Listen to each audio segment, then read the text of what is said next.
Hello, good morning, and welcome back to Elgin Park Estate's Drama Alert Station. We have breaking news about a grisly murderer, known as the sleepwalking murderer. And you know we love to hear the juicy gossip. So we have Spencer in the set today to interview Michael Hudson for us. Spencer, take it away. Before we get started on the news story, there's just some background. Michael Hudson is a 23-year-old man. He was accused of first-degree murder and assault with a deadly weapon. His victims were his wife's mother and father, Margaret Willis and Jack Willis. Margaret Willis sadly passed away due to multiple stab wounds. Michael Hudson claims to be sleepwalking and was not conscious or aware of his actions during the murder. It was Michael Hudson himself who informed the police of the murder shortly after. If he has not informed police, it is possible that Jack's father would have passed away as well.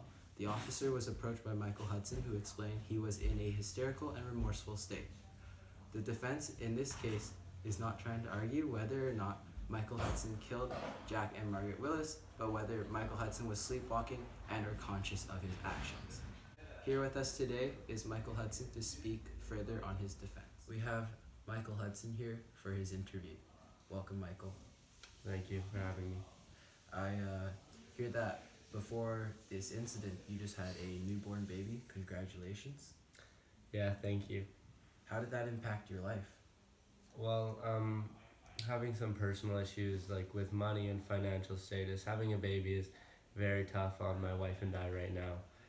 I don't think I'd like to go more into depth on that, but just knowing that it is a struggle for us to keep up. But I do love my child, and same with my wife, Sheila. Yeah, I know it's incredibly hard for you. Thank you. How was your relationship with your in-laws? Aside with the unfortunate incident, I had a very good relationship with my wife's parents. We would always go over and share dinner, have a good time, share the holidays together, and things like that. And there was never any tension or hostile environments anytime that we were together, so it was a surprise to me as well that something like that could have happened. All right, and the most interesting part about this case is sleepwalking. It's the first time it's ever been brought up as a defense. So tell me a little bit about your sleepwalking. When I was younger, I had a history of sleepwalking, and I do not remember specifically doing it, but my mother would inform me that I would wake up in different places around the house that I fell asleep in, and she'd have to bring me back to bed. Further upon that, a history in my family of sleepwalkers. My father, he was a sleepwalker, and it translated into me being a sleepwalker, and I also have sleeping troubles that allow me to take medication for, and that could be an influence on the reason of my sleepwalking and what I do in my sleep. But that's more of a doctor's opinion and a doctor's suggestions to find out. All right, thank you for that. But you were talking about your father earlier. From a statement from doctors and your mother, it was that when he was stressed out or when he was drinking, he would end up sleepwalking. Mm-hmm. Is that true for yourself? I mean, since I don't really recall myself sleepwalking, it's hard to answer that question. But I would say that my wife, she does find me sleepwalking at times where I am having an emotional or a harder day than usual. So I could agree with that statement, yes. All right, thank you so much, Michael. Thank you for having me on today. Thank you for that brief but powerful interview, Spencer. Oh, I'm getting a call. Hello? No way. Breaking news, we have a doctor coming in for an interview as well.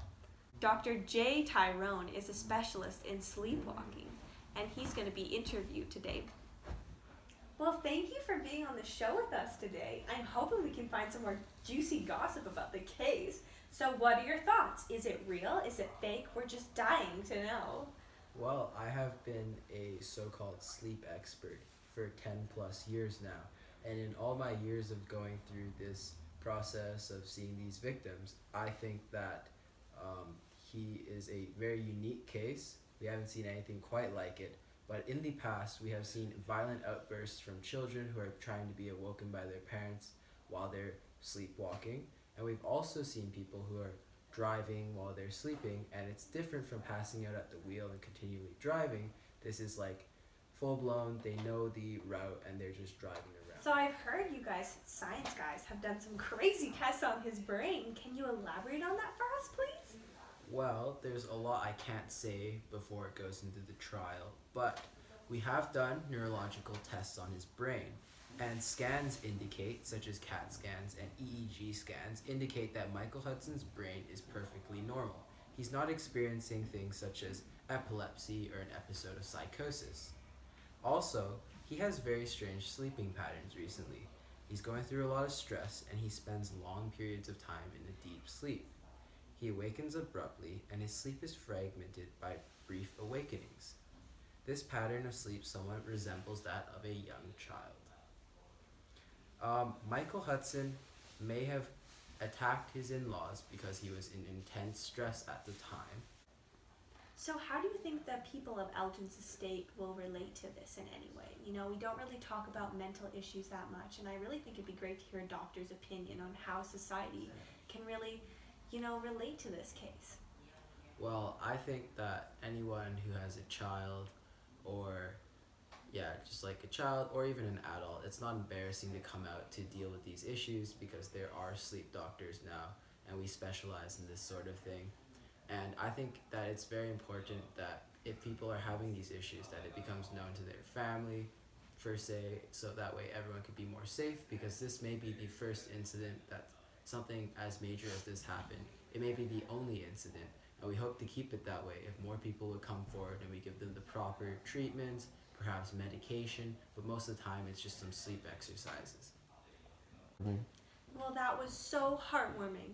Thank you for coming on our show tonight.